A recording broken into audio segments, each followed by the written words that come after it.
नमस्ते दोस्तों, ये हम लोग का फर्स्ट वीडियो आ चुका है और ये फर्स्ट इसलिए और मुझे बताना पड़ता है पहले कि ये फर्स्ट अगर है भी तो किस सब्जेक्ट का है। ये बेसिकली हमारा क्लास 11th का सीरीज़ चल रहा है अकाउंटेंसी का। इसके पीछे हम लोगों ने इकोनॉमिक्स का अपलोड किया था, माइक्रो का चैप्टर 1 है ना, उसके 3 पार्ट्स थे चैप्टर 1 के। उसका जो सेकंड चैप्टर है दैट इज कंज्यूमर इक्विलिब्रियम, हम उस पर मूव करेंगे इन बिटवीन। इस चैप्टर जब पढ़ा लेंगे, जब इसका हाफ कवर हो जाएगा वहाँ उस मूव करेंगे हम। बट हम लोग वापस से अपने अकाउंटेंसी पे मूव करते हैं और बहुत दिनों बाद इसमें आ रहे हैं, क्योंकि याद करो लास्ट टाइम हम लोग क्या पढ़े थे इसके पहले, अकाउंटिंग इक्वेशन, और उसके बाद एक बहुत गैप हो गया 11th अकाउंट की जब बात करते हैं। तो आज वापस को स्टार्ट करते हैं और माइक्रो स्टार्ट करेंगे कुछ दिन बाद, कुछ दिनों के बाद वापस इस पे आ जाओ।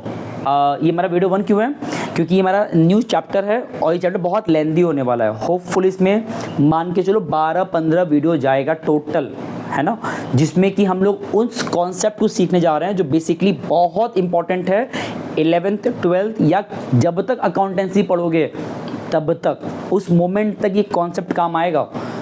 जो इसके पीछे पड़े हो अकाउंटिंग इक्वेशन वो उतना काम नहीं आएगा, वो अप्रोच काम नहीं आएगा। जहाँ तुम बड़ा सा बना रहे थे फ्लो चार्ट एंड वहाँ पे ट्रांजैक्शंस को लिख करके बार बार सॉल्व कर रहे थे, प्लस माइनस कर रहे थे, अफेक्ट देख रहे थे, बहुत लेंदी प्रोसेस था ना। जहाँ तुम लोग बार बार कह रहे थे सर नॉट ट्रांजेक्शन क्यों दे रहे थे, मतलब ज़्यादा और टाइम लग जा रहा है। यहाँ पे इस चैप्टर में अगर 20 ट्रांजेक्शन देगा तुम आराम से कर लो। क्यों? क्योंकि उसको जनरल में फॉर्म करना बड़ा ईजी होता है, बट अनलेस अगर तुमको रूल्स नहीं पता तो नहीं कर पाओगे। अब आते चैप्टर नाम पे, इसका नाम क्या है, books of original entry that is general. अब मुझे पता है कि जो लोग देख रहे हैं और जो तुम लोग बैठे हो, अगर किताब में नोटिस करोगे तो ये हमारा जो चैप्टर था अकाउंटिंग इक्वेशन, और जो अब मैंने पिकअप किया है जनरल, बीच में तुम्हारे किताब में थ्योरी के लेवल पे 1-2 चैप्टर भी है, like accounting standard, source document and voucher, and एक और है डबल एंट्री सिस्टम। वो थ्योरेटिकल है, हम उसको हल्का फुल्का अपने हिसाब से जितना मेरे काम का है वो यहाँ डिस्कस कर लेंगे। अदरवाइज वो हम बाद में पढ़ा सकते हैं तुम्हारे एग्जाम के पहले, वो 1-2 दिन में हो जाएगा। हम लोग को सीधा मूव करना है मेन पार्ट पे। पता है कितने स्कूल कितने टीचर ऐसे होते हैं जो बच्चों को अकाउंटिंग इक्वेशन पढ़ाते ही नहीं, पहले वो डायरेक्टली इस पे आ जाते हैं, क्योंकि इसका कनेक्शन तो है नहीं जनरल अकाउंटिंग इक्वेशन से।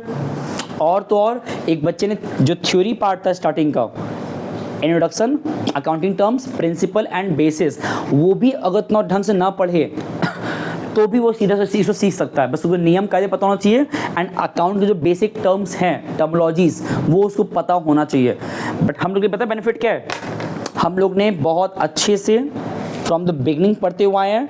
एंड जो हमने 2 चैप्टर फिलहाल स्किप किया है, source document and the preparation of voucher and double entry system का थ्योरेटिकल पार्ट, वो यहाँ पे एक हद तक कवर हो जाएगा। अब आ जाओ चैप्टर नाम पे आ जाओ, क्या लिखा है, बुक्स ऑफ ओरिजिनल एंट्री। देखो आमतौर पे क्या होता है, अगर हम फर्म की बात करें, ये चैप्टर न्यूमेरिकल चैप्टर पहले तो है, ये चैप्टर टोटली 100% न्यूमेरिकल है। थ्योरी नाम मात्र का है, वो हमारे एग्जाम में नहीं पूछता है मोस्टली, ठीक है। और थ्योरी पे न्यूमेरिकल लगाने से पहले बहुत सारे जो बेसिक बातें हैं जो हमारे कॉन्सेप्ट को क्लियर करते हैं, पहले उसको जान लो एक बार, ताकि कम से कम एक आइडिया तो रहे इस चैप्टर में होने क्या वाला है। डायरेक्ट न्यूमेरिकल लगवाना रूल्स बता करके बहुत बड़ी बात नहीं है, तुम सीख भी जाओगे विदिन 1 डे। लेकिन मेरा मानना है जो पहला मेरा क्लास आज का ही वाला है जनरल एंट्रीज का, आज वाला ये बहुत इंपॉर्टेंट है। इसमें हम तुम्हारा एक हद तक जो कॉन्सेप्ट क्लियरेंस है अबाउट दिस चैप्टर एंड कोशिश करेंगे न्यूमेरिकल लगवाने का भी, बुक का, और बुक भी कौन सा भी आगे डिस्कस कर लेंगे हम लोग, ठीक है ना। तो पहले यहाँ पे देखो इसका कॉन्सेप्ट क्या है। देखो नॉर्मली क्या होता है जब फॉर्म की बात जब करते हैं, एनी फॉर्म, हम लोग वैसे मोस्टली अगर पता है किस फॉर्म बात करें हम लोग, सोल प्रोप्राइटरशिप फॉर्म की बात कर रहे हैं। मतलब एक ऐसा शॉप जहाँ पे सिंगल ओनर है, वही अपना सब कुछ मैनेज कर रहा है, या पार्टनरशिप भी जोड़ लो, कोई बुराई नहीं है। आमतौर पे क्या होता है, इनके यहाँ पे बहुत सारे नंबर ऑफ ट्रांजैक्शंस होते हैं, है ना। और वो जो ट्रांजैक्शन होते हैं, हमने उन्हीं ट्रांजैक्शंस के थ्रू अभी क्या सीखा था कुछ समय पहले, अकाउंटिंग इक्वेशन, जहां तुमने क्या देखा था कि हम एवरी ट्रांजैक्शंस को वेरीफाई कर रहे थे इस फॉर्मूले अकॉर्डिंग कि assets equal liabilities plus capital होता है, ये तुम बार बार वेरीफाई कर रहे थे। बट वो भी ध्यान देना, ये तभी पॉसिबल था जब उस जगह पे 5, 6 या 10 ट्रांजेक्शन्स थे। इमेजिन करो तुमको दे दे 100 ट्रांजेक्शन, अब क्या करोगे? एग्जाम्पल दे रहा भाई, किसी जगह पे फॉर्म में 100 ट्रांजेक्शन अगर आ जाए तो तुम क्या वो बना पाओगे? इतना ढेर सारा, बहुत ना पेज लग जाएगा बार बार बनाते बनाते, है ना। और किसी भी फॉर्म में लिटरली नंबर ऑफ ट्रांजेक्शन ज़्यादा होते भी हैं। तो मतलब ये जो हमने सीखा है अभी चैप्टर 5 जो पढ़ कर यहाँ पहुँचे हैं, वो प्रैक्टिकल नहीं है, क्योंकि वहाँ पे किसी फॉर्म में तो पर डे बहुत से ट्रांजेक्शन हो रहे हैं, पर डे बहुत से हो रहे हैं, पूरे मंथ बहुत से हो रहे होंगे, पूरे ईयर बहुत से हो रहे होंगे, है ना। तो उतने का मेंटेन कर पाना अकाउंटिंग इक्वेशन स्टेटमेंट बहुत मुश्किल है। तो जो हमने पढ़ा है वो वेस्ट नहीं हुआ है, बट वो हमको अकाउंट से तो कनेक्ट करा दिया, थोड़ा सही से कनेक्ट करा दिया। बट बिकॉज किसी फर्म में number of transactions, number of जब ये इंक्रीज होना शुरू हुए हैं तो सबने ये सोचा भाई कुछ तो और बैकअप निकाला जाए, क्यों इतना हम लोग लेंदी प्रोसेस फॉलो करें। तो वो जो बैकअप था, उसी बैकअप में क्या हुआ कि हमने क्या देखा कि चलो ठीक है एक और तरीका निकाला जाए। वो क्या होता है कि हम इसको बुक्स में रिकॉर्ड कर लें in the general form. What is general?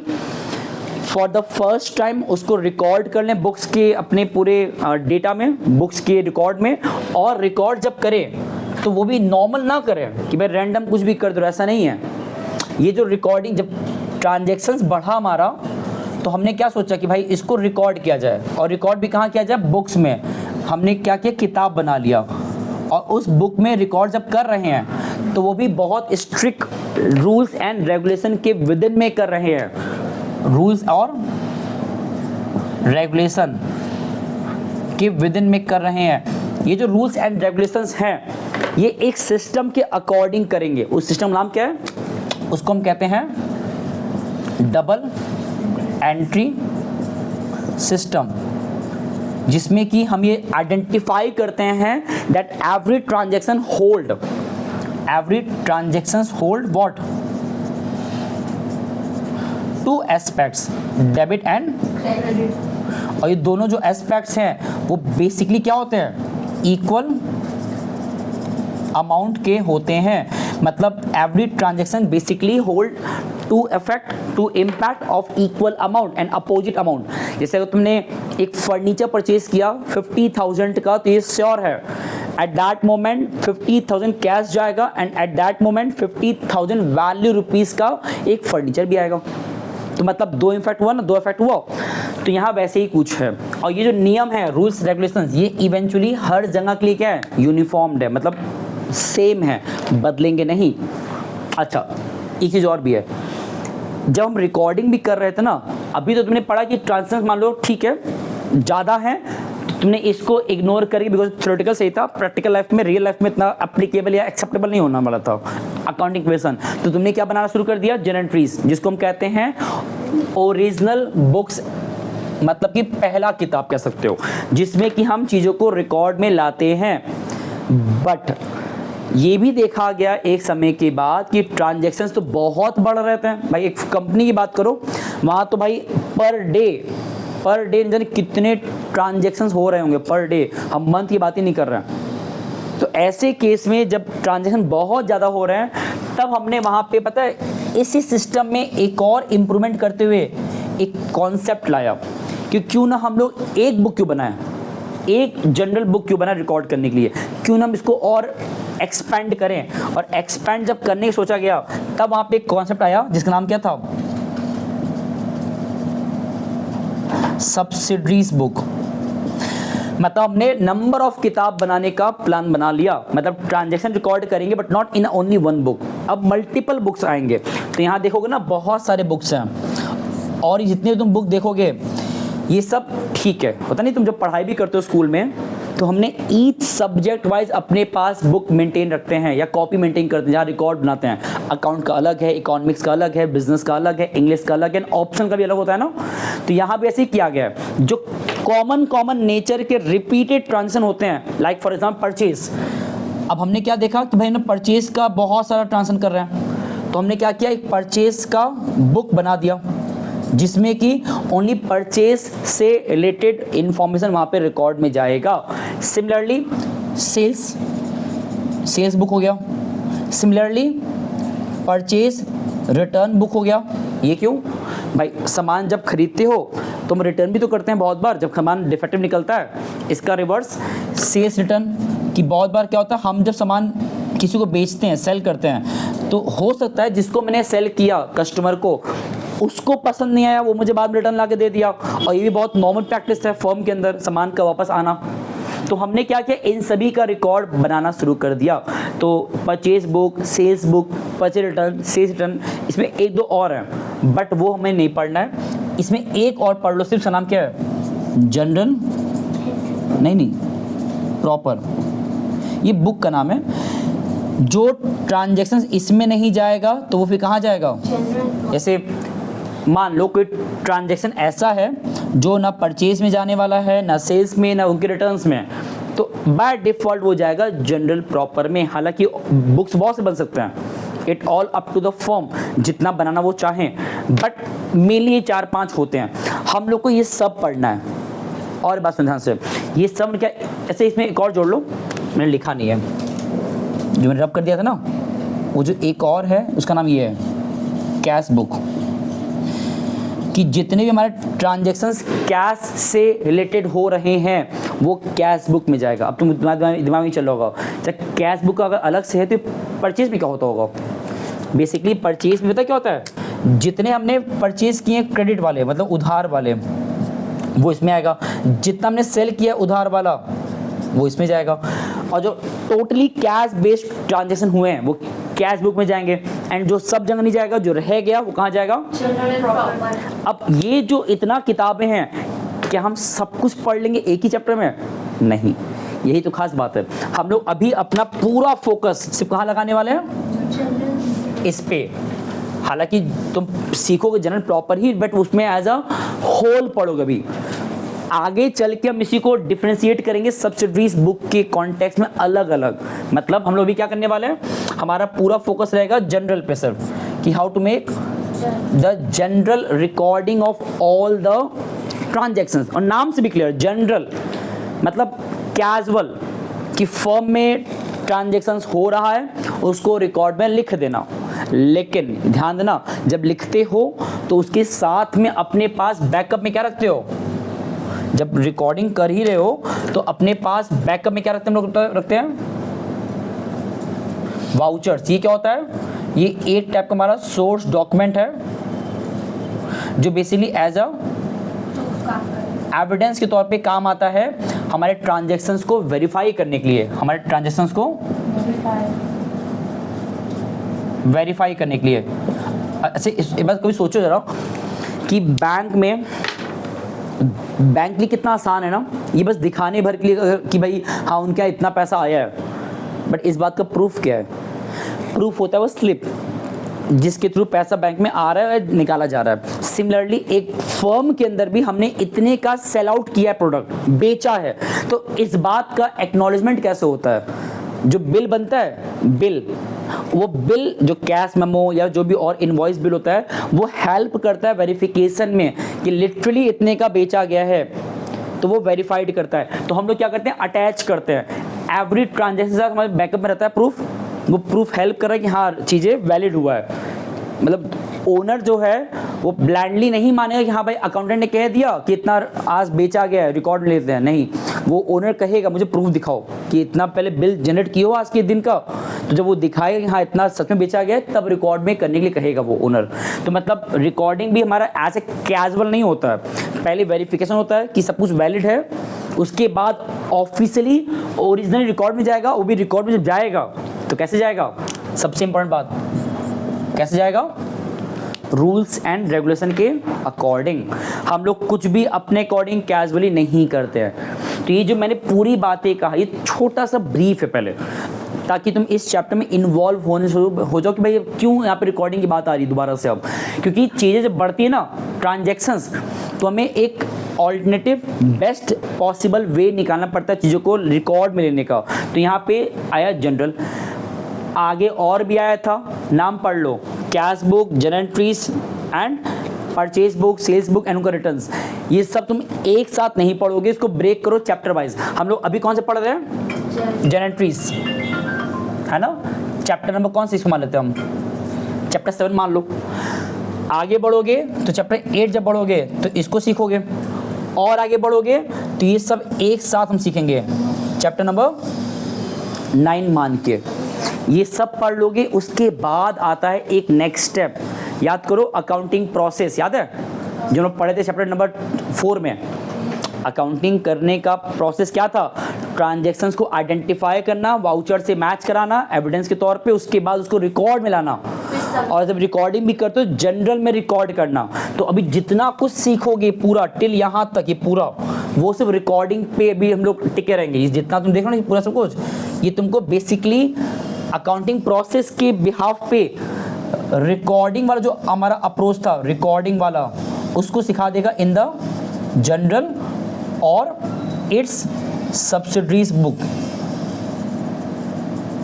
लेकिन रिकॉर्डिंग हो जाने के बाद हम लोग जब यहाँ तक फोकस कर लेंगे, अगले 1-2 महीने के बाद ये चीज़ें होपफुली, जितना मुझे भरोसा अपने पर है, ये सब हमारा कवर हो जाएगा अगले महीने 15 अगस्त के पहले तक। ये सब जब हो जाएगा उसके बाद हम सीखते हैं नेक्स्ट स्टेप, जिसको हम बोलते हैं क्लासिफिकेशन करना। याद है ना, रिकॉर्डिंग, क्लासिफाइंग, समराइजिंग।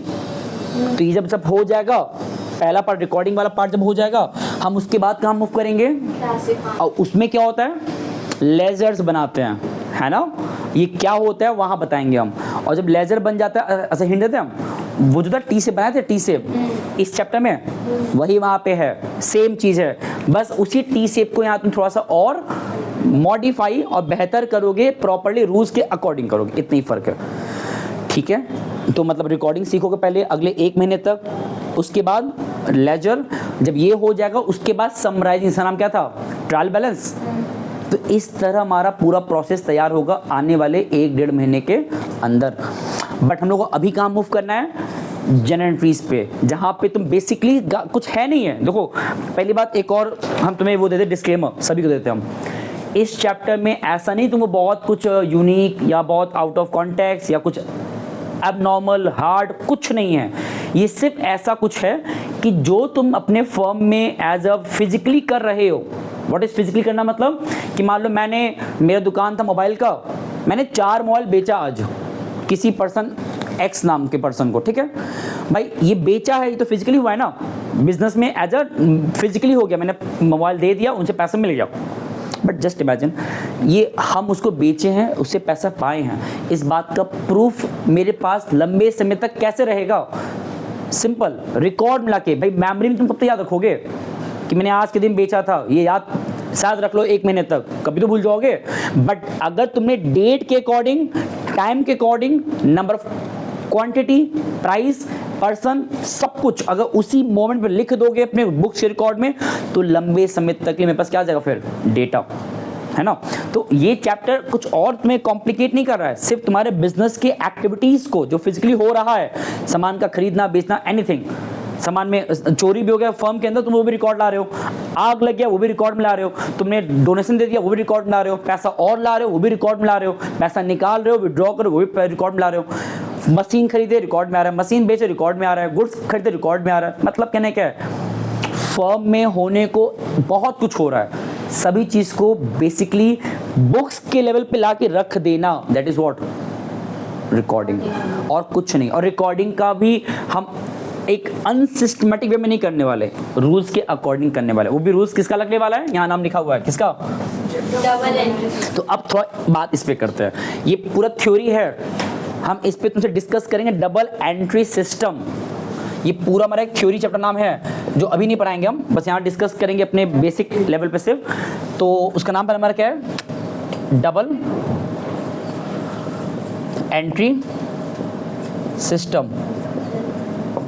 और देखो बेटा एक बात ध्यान सुन लो, मेरे लिए जो पहला मेरा क्लास होता है, पहला क्लास, वो हमेशा थोड़ा सही बट चैलेंजिंग होता है, क्योंकि मुझे तुम्हारे लिए पहले बेस तैयार करना होता है चैप्टर का। न्यूमेरिकल एक बार शुरू हो गया ना, फिर तो मेरे मजे तुम्हारे मजे हैं, पता है क्यों, वहाँ पे फिर दिमाग लगता नहीं, बस न्यूमेरिकल पिकअप करो, लगाते रहो, प्रैक्टिस करते रहो, फिर वहाँ तो बस एक फ्लो चलता है, क्वेश्चंस कितना लगा सकते हो, है ना। बट उसके पहले एक बेस तैयार करना, जैसे एक बार बिल्डिंग जब बनता है, तो बड़ा एफर्ट लगाया जाता है उसके ग्राउंड फ्लोर पे, है ना। वो बन गया अच्छे से, उसके बाद तो तुम 50 क्या तुम 100 फ्लोर बना दो, कोई दिक्कत नहीं है अगर बेस स्ट्रांग है तो यहाँ वैसे ही है। हम तुम्हारे लिए बेसिक क्लियर ना करें, तुमको इस चैप्टर से इंटरेक्ट कनेक्ट ना कराएं अपने फर्स्ट डे में, और तुमको डायरेक्ट न्यूमेरिकल पे आ जाए, बिलीव में तुमको बड़ा मुश्किल होगा समझने में, और तुम 2-3 दिन बाद खुद ही हार मान जाओगे, भाई सर हो नहीं पा रहा है, बड़ा हार्ड लग रहा है। बट ये सब जब बातें जो मैंने डिस्कस तुमसे भी कर रहे हैं, ये आगे और डिस्कस करेंगे, जब इसको सुनते हो समझते हो तब न्यूमेरिकल लगाने का मन करता है, क्योंकि चीज़ें आसान तो है, बस है ही क्या, रिकॉर्डिंग हो रहा है और कुछ नहीं है। ये जितनी बातें बता रहे थे लंबा चौड़ा, वो बेसिकली तुमको सिर्फ एज अ गाइड कर रहे हैं। इस चैप्टर का बेस क्या, फाउंडेशन क्या है, क्यों पढ़ाया जाता है अकाउंट में एक बच्चे को 11th में इन चैप्टरों को, या जो अभी आगे पढ़ोगे, जस्ट बिकॉज ऑफ क्योंकि हमारे फर्म में जो घटित हो रहा है मतलब फिजिकली जो हो रहा है उसको रिकॉर्ड में लाना बहुत ज़रूरी है, अदरवाइज बड़ा मुश्किल हो जाएगा। जैसे बच्चा भी स्कूल जा रहा है, अगर वो टीचर पर डे तुम्हारा अटेंडेंस ना लगाए तो बड़ा मुश्किल होगा उस टीचर को बता पाना साल के अंत में बच्चा कितने दिन आया था, है ना। तो रिकॉर्डिंग कितना हेल्प करता है ये जान सकते हो। तो यहाँ वही कुछ है। अब रिकॉर्डिंग करने के लिए हमने क्या सिस्टम पिकअप किया है, डबल एंट्री सिस्टम, जिसमें क्या होता है, हम ये जानते हैं that every transactions hold what hold it affect the 2 aspects always. और वो जो 2 एस्पेक्ट्स होते हैं वो बेसिकली कैसे होते हैं, इक्वल अमाउंट के होते हैं, जिसको मैं नाम दिया है, नाम क्या है, डेबिट और क्रेडिट। और ये जो नाम भी है ये इक्वल अमाउंट के होते हैं, और ये मिनिमम 2 अकाउंट को अफेक्ट करते हैं, मिनिमम 2 एस्पेक्ट या मिनिमम 2 अकाउंट को ये अफेक्ट करते हैं, और वो इक्वल अमाउंट के करते हैं। और एक बात, जब इसमें और डिटेल में जाओगे तो ये जो अफेक्ट भी हो रहा है ये नियम के तहत होता है। मतलब यहाँ पे होता क्या है ना, अगर हम बात करें नेचर ऑफ अकाउंट का, नेचर ऑफ अकाउंट का, तो याद करो हम तुम लोग को अकाउंटिंग इक्वेशन जब पढ़ाते हैं, अकाउंटिंग इक्वेशन, तो हम लोग ने वहाँ पे भी नेचर ऑफ अकाउंट पढ़ा था। कुछ याद आ रहा है क्या था, याद लो। वहाँ तुमको मैंने ये बताया था दैट देखो हम लोग ने इस चैप्टर को पढ़ा हुआ है, इस टॉपिक को पढ़ा हुआ है 2 तरीके से। कैसे कैसे, अगर हम बात करें accounting equation according, accounting equation के अकॉर्डिंग, तो याद करो यहाँ हमने ये पढ़ा था दैट जितने हमारे एसेट्स हैं और जितने हमारे एक्सपेंसेस हैं, ये सब जब इंक्रीज होगा तो कहाँ रिकॉर्ड होगा, डेबिट में, और जब डिक्रीज होगा तो कहाँ रिकॉर्ड होगा, याद आ रहा है। और यहाँ तुमको मैंने ये बताया था कि जब भी कोई हमारा इनकम हो रहा हो, इनकम या फिर लायबिलिटी की बात करें या फिर कैपिटल ना, तो ये सब अगर इंक्रीज हो रहा है तो लायबिलिटी क्रेडिट, और डिक्रीज हो रहा है तो ये रूल हमने पढ़ा था ना। इसी रूल को कुछ अलग नहीं है, एक अलग तरीके से यहाँ पढ़ने वाले हो इस चैप्टर में, जिसको हम बोलते हैं अपना, अब हम बात करें अगर एज पर जनरल एंट्री, जो हमारा चैप्टर है हमारा ये है, जिसका कि बहुत से नाम है, इसको हम प्रिंसिपल बुक, ओरिजिनल बुक भी बोलते हैं, यहाँ लिख के रखे रहो। इसको हम बेसिकली जब जनरेट करते हैं ना, हम लोग जब भी अपने रिकॉर्डिंग्स करते हैं, रिकॉर्डिंग करते हैं ऑफ ट्रांजैक्शंस, पता है इसको हम लोग वर्ड क्या बोलते हैं लोग, उसको हम बोलते हैं जनरलाइजिंग, जनरलाइजिंग। और जब भी रिकॉर्ड भी कर रहे हो अपने ट्रांजैक्शंस को, हम क्या बस बताने पड़ते हैं, यहाँ पे मैंने क्यों बनाया था, माइंड से निकल गया पहली बार, अच्छा कोई नहीं हटाओ। हाँ अच्छा आपको बता रहे थे इसका अदर नेम। देखो हम जब भी बात करते हैं जनरल एंट्री का, रिकॉर्डिंग का, तो इसके 2 नाम होते हैं। इस बुक को हम बेसिकली बोलते हैं अपना प्रिंसिपल बुक, प्रिंसिपल बुक, या फिर ओरिजिनल बुक्स, जहां पे हम अपने ट्रांजैक्शंस को for the first time record करते हैं रूल्स के अकॉर्डिंग। और वो जो रूल्स हैं वो डिपेंड करता है एज पर, वो जो रूल्स हैं रिकॉर्ड करते हैं हम लोग एज पर रूल्स के अकॉर्डिंग। और वो जो रूल्स हैं वो डिपेंड करता है as per nature of account, nature of, और जो नेचर ऑफ अकाउंट है जो यहाँ तुमने पढ़ा था इस चैप्टर में, इस तरह से पढ़ा था, सेम चीज़ पढ़ोगे थोड़ा सा अब डिविजनल तरीके से। वो क्या है कि हम अपने रिकॉर्डिंग को करते हैं रूल्स के अकॉर्डिंग, और वो जो रूल्स हैं वो डिपेंड करता है नेचर ऑफ अकाउंट के अकॉर्डिंग। और जो नेचर ऑफ अकाउंट है वो दो तरह के होते हैं, उनके नाम क्या है? इसको हम बोलते हैं पहला पर्सनल अकाउंट एंड दूसरा होता है इम्पर्सनल अकाउंट। ये हम जो बताने जा रहे हैं बेटा, ये बता रहे हैं रूल्स, और इन्हीं रूल्स को एक वर्ड दिया गया है। पता है वर्ड क्या है? ये मेरे सर ने मुझे बताया था, हालांकि बुक्स मैंने देखा हुआ है, किताब में जल्दी वर्ड दिखता नहीं है, बट ये वर्ड वही बोलते भी है, जेन्युइन वर्ड है। वो क्या है? इसको हम कहते हैं, कोई मुझे बुला रहा है क्या? इसको हम कहते हैं अकाउंटेंसी में, हाँ अरे यार यहाँ से बुला भी रहे, इसको हम कहते हैं गोल्डन रूल्स। रुको बेटा मार रहे हैं, एक मिनट। चलो बेटा, यहाँ पे जो डिस्टर्बेंस हुआ उसको होने दिया करो, सब होता रहता है।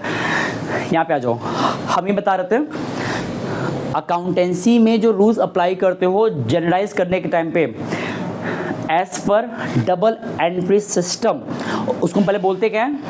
Golden rules. जिसमें कि हमने क्या किया है? नेचर ऑफ अकाउंट को बांटा है दो क्लासिफिकेशंस में। इसको याद रखना, ये 1 मार्क्स में आता है। क्या क्या है? पर्सनल अकाउंट एंड दूसरा, ये भी दो टाइप्स के होते हैं, उनके नाम क्या क्या है?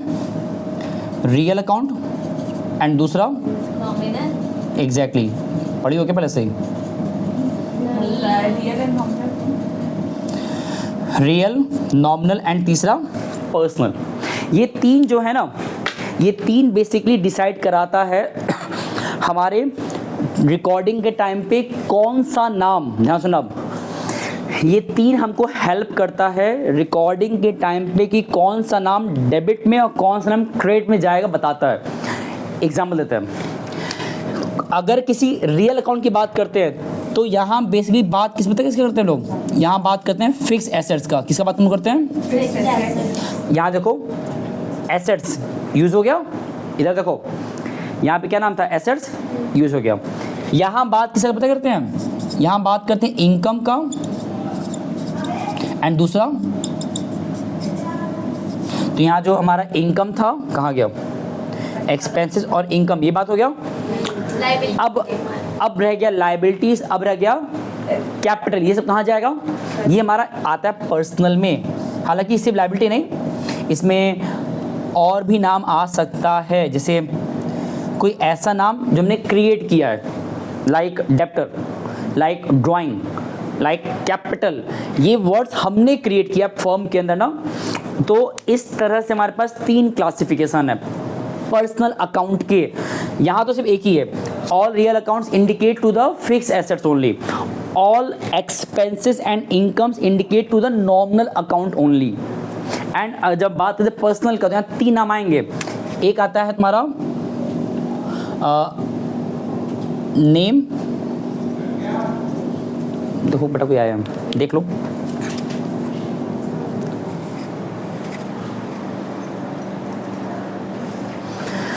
ओके बेटा देखो, अगर हम बात करें पर्सनल अकाउंट का तो इसमें आते हैं तीन कैटेगरीज के ट्रांजैक्शंस। नाम क्या क्या है? पहला नेचुरल, दूसरा आर्टिफिशियल एंड तीसरा रिप्रेजेंटेटिव। अब देखो ये तीन जो मैंने लिख के तुमको दिया है, अब जिनके मन में ये चल रहा है वैसे क्या आप कॉम्प्लिकेट कर रहे हैं चीज़ों को, हम रिकॉर्डिंग के नाम पे आप इसको और ज़्यादा कंफ्यूजिंग कर रहे हैं। ये सब आइडेंटिफिकेशन के टाइम पे हेल्प करता है, बिकॉज जब रिकॉर्डिंग करते हो ट्रांजेक्शंस को तो रिकॉर्ड तो नियम अकॉर्डिंग कर रहे हो, और रूल्स क्या होता है? चीज़ों को बताना कि कहाँ पे कैसे क्या होना है, ठीक है, सही गलत क्या है, राइट रॉन्ग क्या है, उसको क्लैरिफाई कराता है। तो यहाँ पे फॉर एग्जांपल किसी ट्रांजैक्शन में मान लो बात करें एसेट्स का, तो अब एसेट्स की बात करा मतलब ये क्लैरिफाइड हो गया कि उसमें नियम कैसा लगने वाला है? रूल रियल अकाउंट का, इसका रूल्स लगेगा डेबिट क्रेडिट को लेकर के। मान लो कहीं बात करें इनकम का, एक्सपेंसेस का, तो वहाँ पे इसका नियम लगेगा। मिक्सअप नहीं कर सकते हो। जो रूल्स इसके हैं डेबिट क्रेडिट को लेकर के, जो रूल्स इसके हैं डेबिट क्रेडिट को लेकर के, वो उसी के रहेंगे। तो ये हमको समझना पड़ता है, और ये बस स्टार्टिंग के 3-4 सवाल लगाओगे वहाँ तक ही दिक्कत करेगा। एक समय के बाद तुम्हें खुद रट जाता है, याद हो जाता है, उसके बाद बिना रूल्स को रिकॉल किए भी हमारा ब्रेन बाय डिफ़ॉल्ट काम करता है और जल्दी हो जाता है। बट अभी हम लोग का इनिशियल फेज है, और हम जितना भी डाउन टू अर्थ जा करके, बेसिक लेवल पे जा करके बताने की कोशिश कर रहे हैं, वो यही कारण है कि तुम लोग पहली बार सुन रहे हो, देख रहे हो, पढ़ रहे हो, तो मुझे कोई जल्दीबाजी नहीं है। अब इन सब के अकॉर्डिंग जो एक्चुअल रूल्स हैं अब वो जान जाओ। अगर हम बात करें पर्सनल अकाउंट का, तो यहाँ पे कोई चीज़ डेबिट में कब आता है और कब आता है क्रेडिट में। जब जब कुछ भी तुमको रिसीव होना है, क्या होना है, रिसीव, तो वो कहाँ लिखाएगा। जैसे किसी पर्सन से पैसा मिलना है, रिसीव होना है, तो वो पर्सन कहाँ लिखाएगा हमेशा, डेबिट में। डेबिट एक जगह है, क्रेडिट एक जगह है। तो रिसीवर तब जब वो डेबिट में, जब रिसीवर होगा तो वो डेबिट में लिखाएगा, और जब वो गिवर रहेगा, गिवर मतलब जब देगा पे, नहीं वो नहीं, हमें जब किसी को पे करना है, जब फर्म किसी से रिसीव करने वाला है, फर्म रिसीव करने वाला है, तो पर्सन उस पर्सन को डेबिट में रखेगा। फर्म जिसको गिफ्ट करेगा, देने वाला है, तो कहाँ जाएगा। जैसे क्रेडिटर्स को हम पे करते हैं ना, तो उनका जो नाम है कहाँ जाएगा, और जितना ज़्यादा पे करोगे क्रेडिटर्स को, कहाँ लिखाएंगे, क्रेडिट में। और क्रेडिटर हमारे होते हैं लायबिलिटी ना, ये देखो जब भी लायबिलिटी बढ़ता है तो कहाँ रिकॉर्ड होता है, तो करेक्ट हुआ। यही रूल्स यहाँ पे, कुछ अलग रूल्स नहीं है, बस लिखने का तरीका थोड़ा सा मॉडिफाइड हो रहा है, दैट्स इट। अगर बात करें रियल में, तो इसमें नियम क्या है, हम डेबिट में कब लिखते हैं, रियल के केस में। ये तो उसका था पर्सनल का। रियल की बात जब करें, उसमें क्या होता है, जब भी हमारे पास एसेट्स आएगा, कम्स इन, जब भी हमारे पास एसेट्स कम्स इन मतलब आता है, तो वो एसेट्स डेबिट में लिखाता है। और जब वही एसेट्स हमसे दूर जाएगा, मतलब कि गोज आउट, तो कहाँ जाता है, क्रेडिट में। ये तुमको रूल्स हम अभी परेशान करने के लेवल पे क्वेश्चन लगवाते वक्त 50 बार बोलेंगे, 50 बार पूछेंगे, एकदम निश्चित रहो। अभी तो सिर्फ पहली बार बता रहे हैं, और मेरा पहली कह रहा है, पहला क्लास आज का थ्योरेटिकल लगा होगा, बट ये तुमको इस चैप्टर से कनेक्ट करने का मेरा कोशिश था, एफर्ट था। अगर बात करें नॉमिनल का, तो इसमें क्या होता है, जब जब कोई एक्सपेंसेस होगा तो कहाँ रिकॉर्ड होगा, डेबिट में। और जब भी कोई इनकम होगा तो कहाँ रिकॉर्ड होगा, वो ठीक। अब ये जितना मैंने रूल्स लिखा, ये हेल्प करता है रिकॉर्डिंग के टाइम पे, और किसी भी ट्रांजेक्शन को रिकॉर्ड जब करते हैं विदाउट रूल्स नहीं करते, ठीक है। इन सब चीज़ों को बहुत ढंग से जानो, हो पाए तो इस पूरे अप्रोच को दोबारा देखो। मैंने न्यूमेरिकल बात नहीं किया है, कल जब मिलेंगे तो ये जो इसका तुमने रूल्स पढ़ा है, इसको थोड़ा और क्लैरिफाई करेंगे, एक बेसिक सवाल पिकअप करके, जिसमें क्या होता है, 1 मार्क्स में एग्जाम में आता है, जिसमें पूछता है कि वो स्पेसिफिक नाम जो दिया रहेगा question, nature of account. Account भी क्या होता है, बहुत सारे नेचर, जैसे परचेज अकाउंट है, फर्नीचर अकाउंट है, कैश अकाउंट है, डेप्टर अकाउंट है, कैपिटल अकाउंट है। Account is nothing but it is all the terminology जो हम क्रिएट करते हैं ट्रांजैक्शंस के अकॉर्डिंग, और जितने ट्रांजैक्शन उतने अकाउंट बनेंगे, है ना। तो अब तुमसे पूछ सकता है कि भाई बताओ, इमेजिन करो तुमको मैंने कहा फर्नीचर, ये किस में आता है, assets, debit and real account. Computer, assets. Rent paid, पे है रेंट, एक्सपेंस हुआ। Commission received, income. डेप्टर, नाम दिया गया है तो पर्सनल का डेबिट, जिसे पैसा मिलने वाला होता है। कैपिटल, नाम दिए हैं, और लायबिलिटी है तो इधर, क्योंकि पता है कि लायबिलिटी क्यों है क्योंकि फर्म बेसिकली उस पैसे को वापस रिटर्न करेगा ओनर को, मतलब फर्म पैसा लेके बैठा है अपने ओनर का, तो गिवर हुआ ना फर्म उस केस में, तो जो लायबिलिटी है कैपिटल नाम से वो इधर आता है। खैर ये तो मैंने हिंट दिया है, हम लोग कल प्रॉपर सवाल लगाएंगे। आज का इस पेपर हमारा क्लास बेसिकली सिर्फ और सिर्फ थ्योरेटिकल था, और पहला क्लास था। अभी मेरा रिक्वेस्ट तुम लोग से भी है और तुम लोग से भी बेटा है, देखो रुक जाओ, अभी हमेशा चैप्टर का जब पहला क्लास होता है उसको बहुत ध्यान देना, घर जाके रिवाइज सेवा करना, ताकि पूरा जो कॉन्सेप्ट था वो याद रहे। और हम लोग जब अब यहाँ से आगे बढ़ेंगे न्यूमेरिकल पे, इसके बाद रूल्स को यूज़ करते हुए, तब वो हमें बहुत हेल्प करेगा और ये आने वाले सारे चैप्टर्स में एप्लीकेबल है। तो यहाँ फोकस बहुत करना। एंड लास्ट आखिरी बात, कोई भी गैप मत करना, क्योंकि सब कुछ जुड़ा हुआ है, किसी भी एक दिन का गैप बड़ा दिक्कत करेगा। बाकी माइक्रो अभी बाद में बनाएंगे हम, इसके जस्ट बाद कुछ दिन बाद। एंड इसका थ्योरी पार्ट था इसके पीछे का, वो भी डिस्कस करेंगे आने वाले क्लासेस में। इसको कंटिन्यू करेंगे थोड़ा लंबे 10-12 दिन तक लगातार, ठीक है ना। चलो इसको उतार बेटाओ एंड मिलते हैं नेक्स्ट वीडियो में। थैंक यू सो मच, नमस्ते एंड धन्यवाद। पैथ